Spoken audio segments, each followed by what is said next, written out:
একটা বাচ্চা মানুষ করার পিছনে যেমন মায়ের ভূমিকা থাকে, সেরকম বাবারও ভূমিকা থাকে।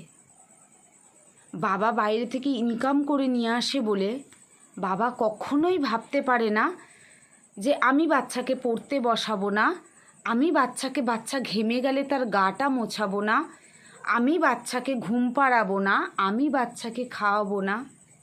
তাহলে শুনুন, একটা বাচ্চা ঠিকঠাক মানুষ হয় মায়ের যত্ন, বাবার যত্ন, তারপরে তার ঠাকুরদা ঠাকুমা তো আছেই।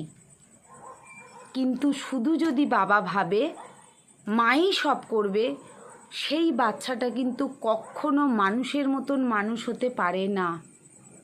হয়তো সে একটা ধাপ বয়সে গিয়ে চঞ্চল হবে, অবাধ্য হবে, বন্ধুবান্ধব বেশি হবে, মায়ের কথা শুনবে না, বাবার কথা শুনবে না।